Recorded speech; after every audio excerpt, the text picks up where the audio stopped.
Oke teman-teman, sebetulnya hari ini yang tugas Pastor Iman ya. Tapi karena mendadak, H-4, iya silakan. H-4 saya harus menggantikannya. Kadang mempersiapkan materi sebulan aja, aduh pusing ya ini H-4 gitu. Tapi saya mau belajar nggak kompromi, saya nggak mau belajar untuk banyak alasan. Tapi saya belajar untuk ya oke, taat kayak gitu. Walaupun di kepala ini, aduh mau bagiin apa ya. Tapi ini kesaksian saya waktu itu lagi di kantor, lagi tuh setelah nutup WA itu mau bagiin apa ya. Itu sambil kayak menggumam gitu ya mulut saya ya. Terus bukunya aku rapiin, duh bagiin apa ya ini ya. Langsung muncul, Closer to God. Wah, langsung muncul nih, wah Closer to God. Wah, terus saya ngomong lagi sama Tuhan, Tuhan ini tema kayak cocok nih nanti di ibadah umum. Terus di ibadah umum aku mau bagiin apa kayak gitu kan. Ini kesaksian pengalaman saya, nggak setelah berapa menit, nggak ada berapa menit, detik malahan. Tuhan langsung impress dalam hati saya, ada lagi untuk tema di ibadah umum. Wow, aku langsung oke, kalau kita mau taat, Tuhan pasti urus semuanya, amin. Dan situ belajar untuk mempersiapkan setiap materi, apa yang Tuhan mau sampaikan dalam kehidupan kita. Dan aku yakin tema ini bukannya sekedar tema, tapi Tuhan mau berbicara pada setiap kita. Apa sih itu closer to God? Oke, closer itu artinya apa sih? Mendekat dan mendekat memiliki sifat yaitu kata kerja, betul? Ya, mendekat berarti ada tindakan, ada aksi dari kita untuk bergerak mendekat kepada Tuhan. Ya, kalau ada orang mau PDKT kan mereka pasti geraknya cepat ya, gercep, deket. Ada aksi, ada tindakan untuk pengen mengenal orang yang kita mau deketin, benar? Siapa? Iya, iya, gitu kan. Dan tetapi apa yang kita pelajari untuk mendekat kepada Tuhan dan bagaimana kita membangun kedekatan dengan Tuhan. Nah, bagaimana kita membangun kedekatan dengan Tuhan? Nah, yang tadi pagi Pastor Iman juga sudah sampaikan di 2 Petrus 3 ayat 8 bisa ditampilkan, bukan kok aja saya, materi saya. Oke. Ya. 2 Petrus 3 ayat 18 di terjemahan baru, tapi saya ambilnya di ayat 18 aja teman-teman. Tetapi bertumbuhlah dalam kasih karunia dan dalam pengenalan akan Tuhan dan juru selamat kita, Yesus Kristus, baginya kemuliaan sekarang dan sampai selama-lamanya. Saya kasih tanda merah yaitu kasih karunia dan dalam pengenalan akan Tuhan. Pertumbuhan dan pengenalan kita kepada Tuhan tidak akan terjadi kalau kita tidak mau belajar mendekat kepada Tuhan. Betul? Karena itu kuncinya, yaitu mendekat. Kalau kita nggak mau belajar membangun hubungan dan mendekat kepada Tuhan, pertumbuhan dan pengenalan itu nggak akan terjadi dalam kehidupan kita, teman-teman. Yang ada ya kita hanya sekedar rutinitas apa yang kita lakukan di dalam gereja gitu. Untuk terhubung dengan Tuhan, kita perlu lebih mengasihi Dia.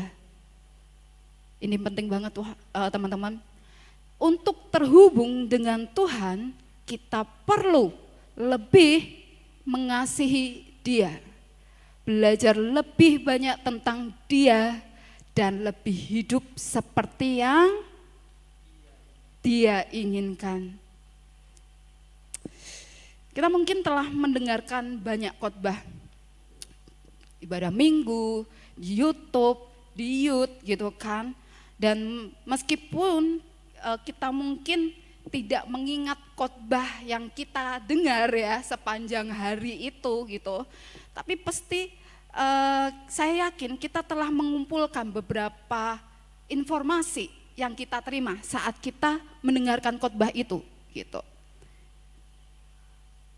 Tapi kalau hanya sekedar informasi yang kita terima, tanpa kita belajar mendekat dan melekat pada pribadinya, pertumbuhan atau perubahan dalam hidup kita itu nggak akan terjadi. Karena hanya sekedar informasi yang lewat. Betul? Kalau hanya sekedar informasi, nggak masuk dalam hati kita, itu nggak akan ada pertumbuhan. Itu nggak akan ada perubahan, teman-teman. Khotbah yang bagus, yang memberkati kehidupan kita, itu bukan jaminan untuk mengubahkan kehidupan kita. Mau kita dengerin khotbah yang bagus, siapa aja tuh, para pastor, pendeta, dimanapun yang kita dengar di radio, di YouTube, di ibadah minggu, atau KKR sekalipun, sebagus apapun itu khotbahnya, tapi kalau nggak masuk ke dalam hati kita, itu nggak akan ngubahin. Itu hanya sekedar just informasi, teman-teman. Kalau kita tidak benar-benar memberikan hidup kita untuk dimuridkan, kita nggak mau belajar untuk rendah hati. Dimuridkan tuh nggak enak. Kita harus tunduk pada otoritas Tuhan dan otoritas pemimpin kita.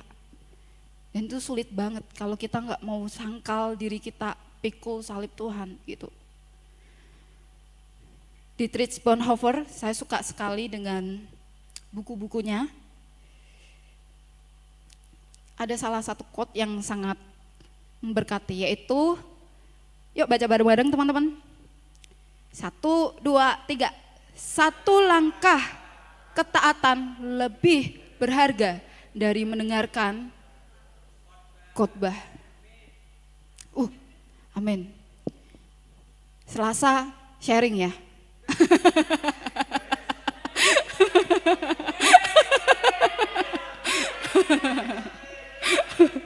Oke. 1 langkah ketaatan lebih berharga, teman-teman, daripada mendengarkan 100 khotbah yang hanya sekedar informasi yang lewat, tapi kita nggak mau belajar untuk taat dan melekat sama Tuhan. Dan itu hanya sambil lalu aja. Oke. Kita belajar tentang buah-buah roh. Oke, buah-buah. Tentang belajar tentang buah roh, bukan buah-buah ya. Buah roh kayak gitu. Ya udah. Hanya sekedar lewat. Pulang nggak dapat apa-apa. Tadi apa yang didapat? Ngantuk, Ci. Tadi apa yang didapat? Aku nggak dapat apa-apa. Kenapa? Aku ke kamar mandi gitu. Kamar mandi 30 menit gitu ya. Iya, diare gitu. Itu kan. 1 langkah ketaatan lebih berharga, teman-teman, daripada kita dari mendengarkan 100 khotbah. Mau khotbahnya seluar biasa apapun yang kita dapat, tapi kita enggak mau komitmen untuk belajar taat sama Tuhan, itu hanya sia-sia, teman-teman. Yakobus 4 ayat 8.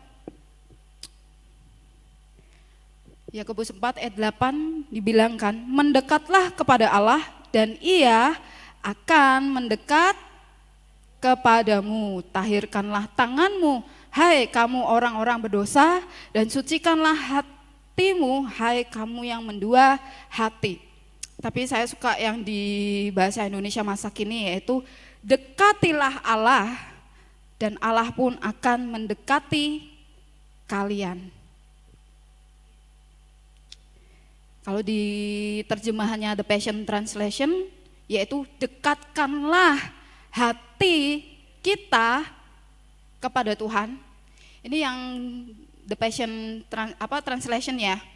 Dekatkanlah hati kita kepada Tuhan, maka Dia akan semakin dekat dengan kita. Wow, dekatkanlah hati kita kepada Tuhan, maka Dia akan semakin dekat kepada kita, teman-teman. Luar biasa banget. Terkadang kita takut untuk menghadap sama Tuhan. Pernah ngalamin ini? Saya pernah ngalamin ini.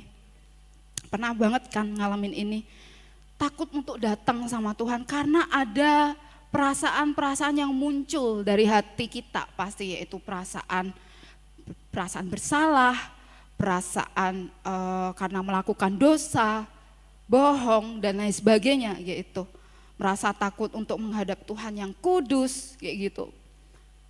Dengan keadaan kita yang sekarang ini mungkin sehingga kita aku nggak layak buat datang ke Tuhan, udahlah aku nggak perlu datang, biar aku bersihin diri dulu baru aku siap ke gereja.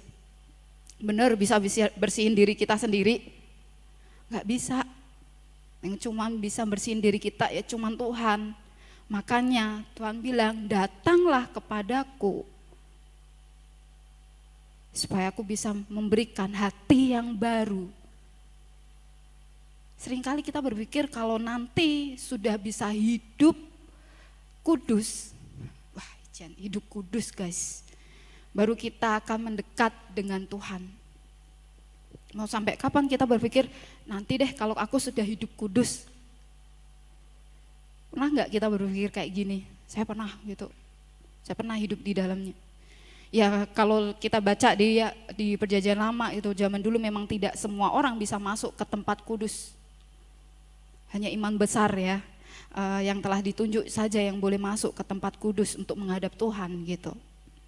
Tetapi kematian Yesus telah membuka jalan yang baru dan yang hidup untuk setiap kita. Jadi oleh Yesus kita semua bisa menghadap Tuhan kapan saja dan di mana saja teman-teman. Ada ayatnya, yuk kita baca. Di Ibrani 10, nah Ibrani 10 ayat 19 sampai 22. Kita baca. Jadi saudara-saudara, oleh darah Yesus kita sekarang penuh keberanian dapat masuk ke dalam tempat kudus. Ayat 20 dibilang karena Ia telah membuka jalan yang baru dan yang hidup bagi kita melalui tabir, yaitu dirinya sendiri. Dan kita mempunyai seorang imam besar sebagai kepala rumah Allah. Ayat 22 ini penting, karena itu marilah kita menghadap Allah dengan hati yang tulus ikhlas dan keyakinan iman yang teguh, oleh karena hati kita telah dibersihkan dari hati nurani yang jahat dan tubuh kita telah dibasuh dengan air yang murni. Oke. Oleh darah Yesuslah yang membuat kita berani untuk masuk ke tempat kudus. Tempat di mana kita bisa bersekutu dengan Tuhan secara intim teman-teman. Udah gak ada batasan lagi.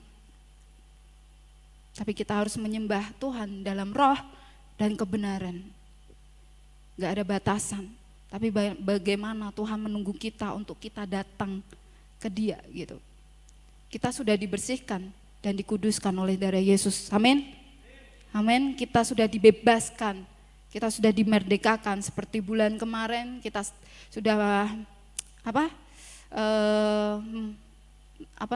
perlombaan 17-an, sudah melewati masa kemerdekaan dan kita sudah dapat banyak hal dalam sebulan itu tentang freedom, tentang kebebasan, tentang menjadi teladan buat orang-orang di sekitar kita saat kita sudah dibebaskan gitu. Saat kita dibebaskan atau dimerdekakan, pasti kita mengalami yang namanya upgrade ya, otomatis. Pasti saat kita dimenangkan, saat kita dibebaskan, dimerdekakan, upgrade itu pasti terjadi teman-teman. Yang diperlukan untuk kita bisa menghadap dan mendekat kepada Tuhan adalah kita memiliki hati yang tulus dan keyakinan iman yang teguh teman-teman. Hati yang tulus dan keyakinan iman yang teguh. Tuhan itu dekat dan ingin kita mendekat kepadanya. Jangan biarkan perasaan bersalah menghalangi kita untuk kita datang sama Tuhan. Terkadang perasaan-perasaan bersalah, masa lalu yang begitu menyelimuti kita, sulit untuk kita datang sama Tuhan.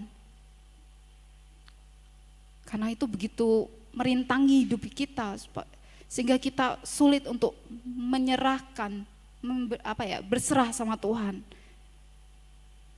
Mazmur 62 ayat 2. Mazmur 62 ayat 2. Hanya dekat Allah saja aku tenang, daripadanya lah keselamatanku. Ini ayat favorit banget gitu kan, dalam masa-masa struggle kita mungkin ya, dalam masa-masa pergumulan kita. Ini ayat yang selalu muncul, yaitu hanya dekat Allah saja kita merasakan ketenangan. Nah, pertanyaannya, ketika struggle itu muncul, problem itu muncul, yang kita datangi Tuhan atau yang lain? Sehingga ketenangan itu kita dapat. Sumber ketenangan dalam hidup kita bukanlah dari apa yang kita miliki, teman-teman, tetapi karena siapa yang kita miliki. Sumber ketenangan dalam hidup kita bukanlah dari apa yang kita miliki. Kita tenang karena kita memiliki deposito, ya, wah, pas nih buat nikah nanti ya, 2 tahun ke depan, ya kan?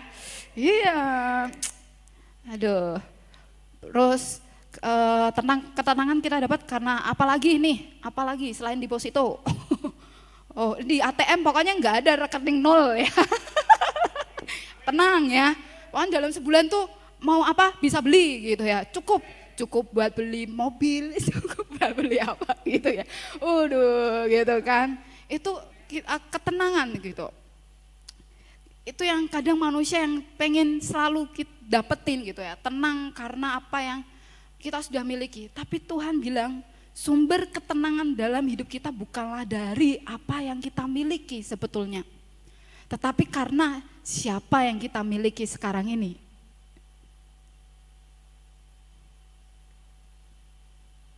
Kondisi-kondisi sekarang ini penuh dengan ketidakpastian, teman-teman. Merasakannya, saya pun merasakan, yaitu kita berusaha mencari kepastian dalam hidup kita. Kita tidak bisa mendapatkan kepastian dan ketenangan dari yang lain selain dari Tuhan. Saya punya teman, anak berada banget, tapi kehidupannya nggak pernah tenang. Walaupun tuh banyak uang loh. Dalam keluarga nggak ada kata saling ya. Dalam keluarga dia kayak merasa sepi sendiri. Padahal kalau mau beli apa bisa. Mau jalan-jalan langsung ke tempat luar negeri bisa gitu. Tapi nggak ada ketenangan gitu. Jadi sumber ketenangan dalam hidup kita bukanlah dari apa yang kita miliki, tetapi karena siapa yang kita miliki, yaitu yang ada di dalam hati kita. Kita belajar untuk mengundang Tuhan, untuk masuk dalam hati kita, teman-teman. Yang penuh dengan ketidakpastian dalam hidup kita hari-hari ini gitu. Poin pertama, kita tidak bisa mendapatkan kepastian dan ketenangan dari yang lain selain daripada Tuhan, betul kan? Tapi poin pertama ya, apa yang terjadi pada saat kita mendekat kepada Tuhan? Apa yang terjadi saat kita mendekat kepada Tuhan, yaitu Dia akan memberikan kita tuntunannya, teman-teman. Rasain gak tuntunan Tuhan? Ketika Pastor Iman bilang untuk siap-siap menggantikan hari ini, tuh masa lagi di meja kantor ya, penuh dengan struggle dan lain sebagainya gitu kan. Kalau saya memilih untuk kompromi, saya akan tolak itu gitu. Tapi ketika saya belajar untuk taat, dan tuntunannya tuh terjadi gitu. Tuntunan Tuhan tuh terjadi, dan itu bukti bahwa Tuhan tuh menyertai setiap kehidupan kita. Yes. Ketika kita mencintai seseorang, ya kan, lagi kita suka sama seseorang, kita ingin melihat mereka ya, pengen dilihat terus wajahnya kan. Tuh kalau nggak ada, kalau belum melihat tuh kayak belum tenang nih hati gitu kan, iya kan? Ya Golden, bener kan? Kalau belum melihat Kesha, kalau belum dapat chatnya Kesha, belum tenang nih hati, belum. Kalau kerja aja rasanya moody banget gitu ya.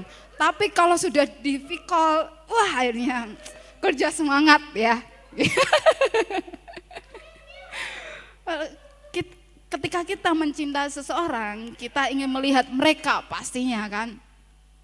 Berbicara dengan mereka, ya kan? Deep talk sama pasangan, ya kan Golden? Ya, mendengarkan mereka, ya kan komplit. Saat kita mencintai, suka sama seorang, pasti pengennya ngeliat terus untuk muka ya. Nggak ada bosan-bosannya tuh muka. Ya, setelah pengen ngeliat, pengen denger suaranya ya, sampai telepon terus sampai tidur ya, baru sadar telepon belum dimatiin gitu kan. Gitu kan. Ya kan gitu. Ya itu, jadi karena itu hal yang paling penting juga dalam kita berhubungan sama Tuhan. Kalau kita mencintai Tuhan, pasti kita mau belajar mencari wajahnya. Ya, betul kan? Kita mau mendengarkan suaranya setiap hari gitu. Setiap pagi kita bangun, Tuhan mau ngomong apa ya sama hidupku hari ini? Tuhan mau ngelakuin apa ya sama hidupku, dan apa ya Tuhan mau perintahkan sama hidupku untuk aku melangkah. Kalau kita diberikan pertanyaan, apakah kita mengasihi Tuhan teman-teman? Pasti otomatis jawabannya, iya, saya juga pasti gitu. Pasti gitu. Tetapi kenapa ya kalau kita betul-betul mengasihi Tuhan, mengapa kita selalu merasa bahwa Tuhan itu berada di jutaan mil jauhnya? Apalagi dalam fase pergumul, betul? Kayak nggak ada jawaban sama sekali. Tuhan tuh di mana? Tuhan tuh ada nggak sih? Katanya Tuhan, kalau anak Tuhan selalu diberkati. Katanya Tuhan sumber penuh berkat. Katanya Tuhan sumber dari segalanya. Katanya Tuhan maha adil, maha benar dan lain sebagainya. Tapi ketika kita kalau dikasih pertanyaan, apakah kita betul-betul mengasihi Tuhan? Jawabannya iya, tapi kita selalu merasa Tuhan jauh dari hidup kita. Aneh kan? Itu pertanyaan yang muncul dari pikiran saya, teman-teman. Mengapa kita memberikan lebih banyak pertimbangan tentang apa yang Tuhan inginkan dalam kehidupan kita sehari-hari? Mengapa kita tidak memberikan lebih banyak pertimbangan tentang apa yang Tuhan ingin dalam kehidupan kita sehari-hari? Apakah kita benar-benar mengasihi Tuhan dengan segenap hati kita, segenap jiwa kita, dan segenap kekuatan kita, teman-teman? Ini pertanyaan ayat ini, apakah kita mengasihi segenap hati kita, jiwa kita, dengan kekuatan kita? Ngomong kayak gini ketika kalian dalam proses kehidupan kalian, dalam waktu masalah yang kita nggak bisa keluar dari itu, apakah kita masih bilang, aku mengasihi Tuhan dengan segenap hatiku, dengan segenap jiwaku, dan dengan segenap kekuatanku? Responnya akan beda-beda, teman-teman. Pasti. Mazmur 73 ayat 28. Tetapi aku suka dekat dengan, saya ulangi maaf, tetapi aku suka dekat pada Allah, aku menaruh tempat perlindunganku pada Tuhan Allah, supaya dapat menceritakan segala pekerjaannya, teman-teman.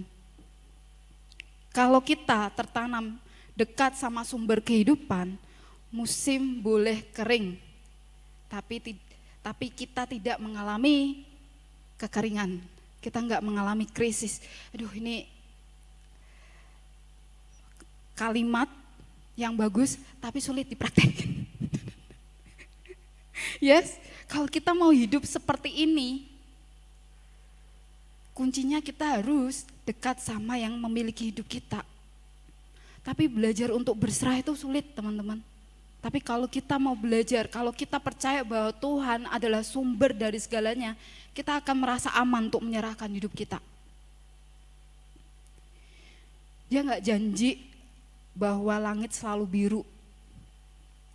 Dia nggak janji laut akan selalu tenang. Sepanjang tahun 2023, aduh ini struggle hidup saya ya, banyak banget kayak gitu. Digoncangkan sana sini, hampir mau tutup tahun ini, masih belum selesai. jatuh bangun bareng Tuhan. Aku selalu bilang, nggak apa-apa aku jatuh, tapi aku jatuh bareng Tuhan dan bangkit bareng Tuhan gitu.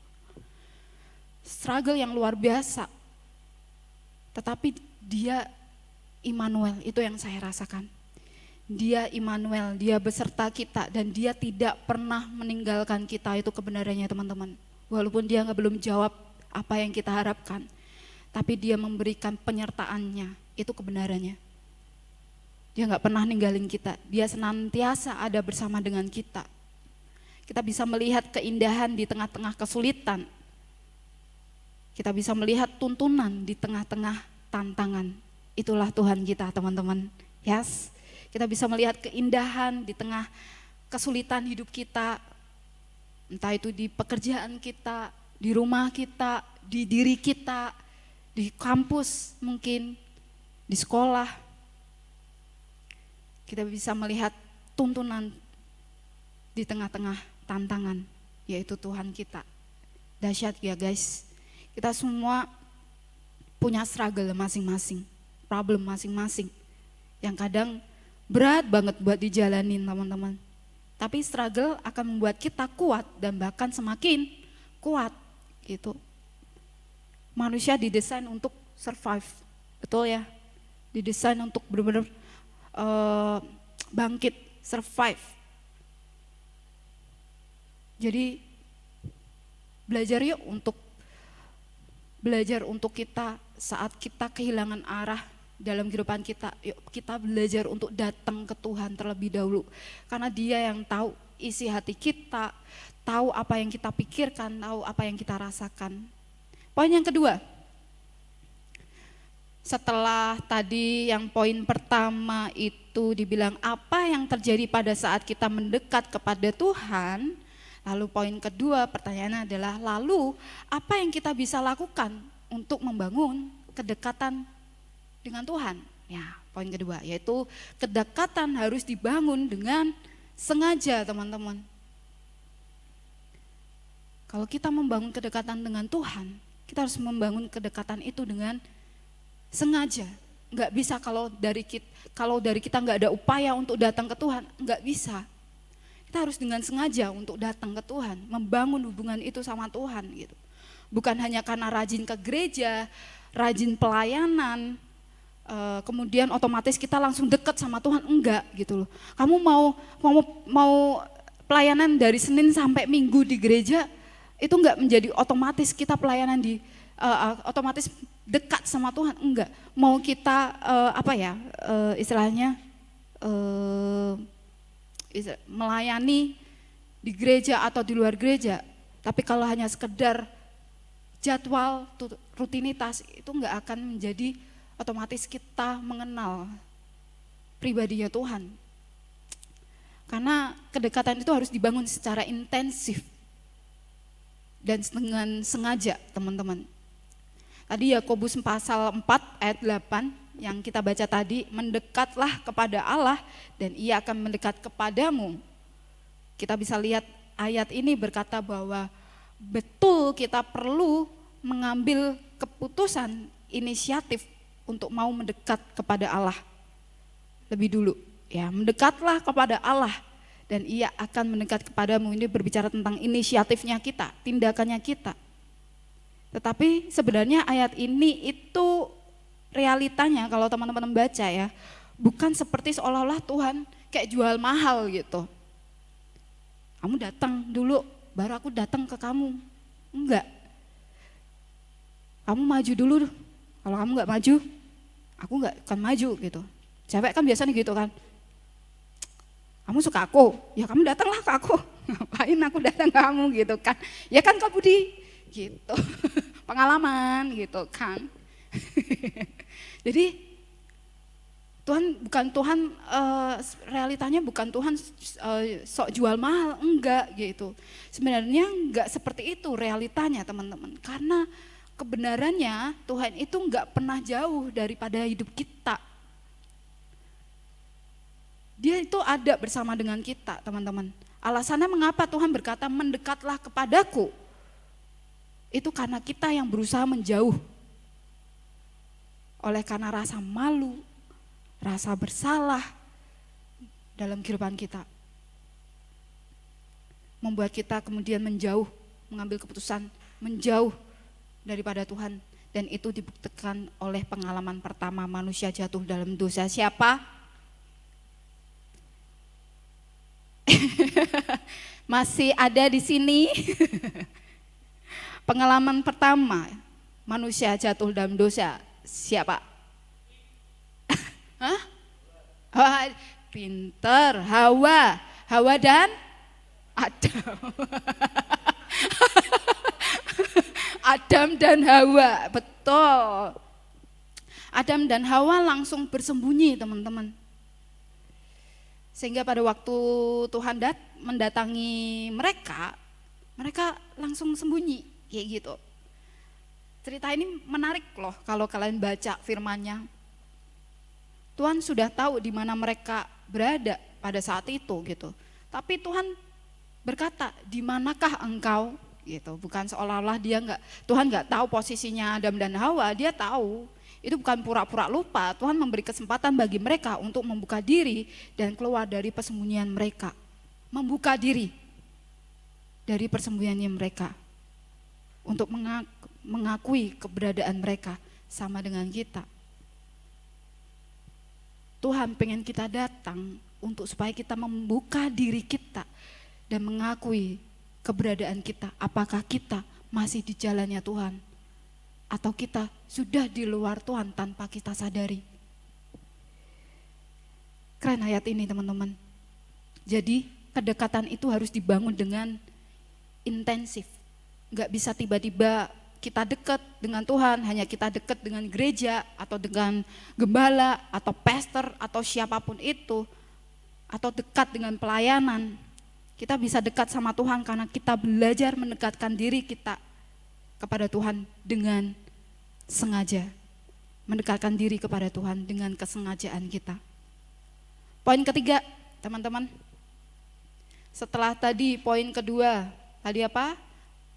Lalu apa yang kita bisa lakukan untuk membangun kedekatan itu? Langsung masuk ke poin ketiga. Lalu bagaimana cara kita mendekatkan diri kita kepada Tuhan? Dengan cara beri waktu untuk punya waktu dengan Tuhan. Bukan sisa waktu kita, tapi waktu seutuhnya dari kita. Beri ruang di dalam hati dan pikiran kita untuk Tuhan bekerja dalam kehidupan kita, teman-teman. Kalau kita ambil waktu, tetapi pikiran kita penuh dengan yang lain, hati kita penuh dengan yang lain, kita nggak akan bisa dengerin apa yang Tuhan mau ngomong dalam kehidupan kita. Makanya kita selalu beralasan, aku nggak pernah bisa denger, Tuhan tuh ngomong sama aku nggak pernah bisa. Maunya Tuhan tuh dalam hidupku tuh apa? Ya, karena hati kita dan pikiran kita dipenuhi dengan hal-hal yang sepertinya nggak penting untuk kita pikirkan ya. Karena kadang manusia tuh selalu memikirkan hal yang nggak penting. Serius ya gitu. Dan membebani diri sendiri dan merumitkan diri sendiri gitu. Berikan waktu kita dan ruang di hati kita dan pikiran kita supaya kita mendengarkan Dia bisa bicara kepada kita, teman-teman. Kedekatan bertumbuh seiring dengan pengenalan. Ya, kita kenal, kita semakin dekat, makin erat ya, kayak bestie, gitu kan. Ya kan. Golden kenal si Kesia kan nggak mungkin otomatis deket gitu kan. Pasti lihat dulu gitu kan. Cantik ya gitu ya kan. Tuh ini kalem ya kayak gitu. Kan semakin dekat, melekat, akhirnya jadi gitu kan. Kedekatan itu enggak bertumbuh. Kedekatan itu enggak bertumbuh hanya karena waktu gitu. Proses, step by step. Kalau mau kenal seseorang pasti ada prosesnya. Kenal, ujuk-ujuk kenal baru sehari, 2 hari, ayo pacaran yuk gitu. Itu menakutkan loh gitu, ya kan gitu. Itu kedekatan itu bertumbuh seiring dengan pengenalan. Jadi kalau kita mau dekat sama Tuhan, kita harus kenal Tuhan, harus belajar mengenal pribadinya. Kita lihat tadi ya di 2 Petrus 3 ayat 8 kan, tetapi bertumbuhlah dalam kasih karunia dan dalam pengenalan akan Tuhan dan juru selamat kita Yesus Kristus, baginya kemuliaan sekarang dan sampai selama-lamanya. Bukan cuma tahu tentang Tuhan, kalau kita dekat dengan Tuhan maka kita harus cari tahu apa yang ada di hati dan pikirannya. Pernah enggak kita duduk santai ngerenungin satu hal, apa sih isi hati Tuhan buat kita? Apa sih ya yang Tuhan pikirkan dalam kehidupan kita? Pernah enggak mikir kayak gitu teman-teman? Padahal Tuhan tuh punya loh isi hatinya untuk kita, pikirannya untuk kita. Enggak cuma pacar aja yang mikirin kita, Tuhan tuh mikirin kita, hatinya tuh ada. Ya, asik kan? Betul gitu. Mazmur 139 ayat 1 sampai 4 enggak ada di PPT karena terlalu panjang, saya bacakan aja. Mazmur 139 ayat 1 sampai 4 untuk pemimpin biduan, Mazmur Daud. Tuhan, Engkau menyelidiki dan mengenal aku. Engkau mengetahui kalau aku duduk atau berdiri. Engkau mengerti pikiranku dari jauh. Engkau memeriksa aku kalau aku berjalan dan berbaring. Segala jalanku kau maklumi. Sebab sebelum lidahku mengeluarkan perkataan, sesungguhnya semuanya telah kau ketahui ya Tuhan. Tuhan bisa baca pikiran dan perasaan kita, tahu. Ya, paranormal kalah, ya kan? Dia nggak tahu isi hati kita dan pikiran kita. Pacar kita nggak tahu isi hati kita sama pikiran kita, ya kan? Kesia, betul. Nggak ada. Pastor kita nggak tahu isi hati kita, pikiran kita. Gembala kita nggak tahu. Teman-teman kita sebelah, Ero, Kevin, kamu tahu nggak isi pikirannya Kevin? Nggak tahu kan? Perasaan Kevin tahu nggak? Nggak tahu. Yang tahu itu cuma Tuhan. Tahu isi hati kita, isi hati kita gitu, isi pikiran kita gitu kan. Dia tahu pas kita duduk, berdiri gitu, dia tahu gitu, semua dia tahu gitu, dia mah tahu. Ortu kita nggak tahu apa yang kita rasain, apa yang kita pikirin. Tuhan lebih tahu apa yang kita pikirin dan rasakan. Daud bahkan bilang gini ya, aku belum pergi aja, Tuhan udah tunggu di situ. Dia merasa Tuhan tuh begitu dekat. Padahal dia baru aja habis melakukan dosa, yaitu membunuh suami orang dan mengambil istrinya. Dia mau lari daripada Tuhan, tapi nggak bisa karena Daud merasa dekat sama Tuhan. Tuhan ingin dekat dengan setiap kita. Belajar mulai hari ini untuk kita selalu melibatkan Tuhan dalam kehidupan kita, teman-teman.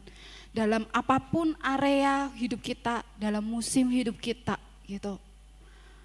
Libatkan Tuhan setiap harinya. Karena dia suka dilibatin. Tuhan tuh suka direpotin, serius ya. Kita kadang gak suka direpotin ya, aduh aku gak mau repot-repot. Tapi Tuhan suka direpotin sama kita. Tapi jangan paksa Tuhan untuk buru-buru ya teman-teman. Karena Tuhan gak pernah keliru sama keputusan dalam kehidupan kita gitu. Tuhan kita adalah Tuhan yang baik dan memegang janjinya. Di ayat terakhir, 2 Timotius 1 ayat 7, saya ambil di bahasa Indonesia Masik ini. Teman-teman, aku cuma mau ngasih dorongan, kalau teman-teman pengen ngerenungin dan baca firman, aku selalu dorong teman-teman baca di bahasa Indonesia Masak ini karena lebih mudah untuk dimengerti bahasa-bahasanya gitu. Di 2 Timotius ayat 1, Timotius 1 ayat 7 dibilangkan, sebab roh yang Allah berikan kepada kita bukanlah roh yang membuat kita menjadi penakut. Yuk sekali lagi, sebab roh yang Allah berikan kepada kita bukanlah roh yang membuat kita menjadi penakut. Sebaliknya, roh Allah itu membuat kita menjadi kuat, penuh dengan kasih dan dapat menahan diri. Tuhan gak pernah ngasih roh dalam diri kita menjadi penakut. Tapi roh yang Tuhan kasih dalam hidup kita untuk kita menjadi kuat, penuh dengan kasih, dan dapat menahan diri kita. Amin teman-teman. Yuk kita sama-sama di sini, saya berdiri bukan untuk berkhotbah, tapi saya membagikan hidup untuk kita bisa saling belajar bagaimana kita belajar mendekat kepada Tuhan. Yes.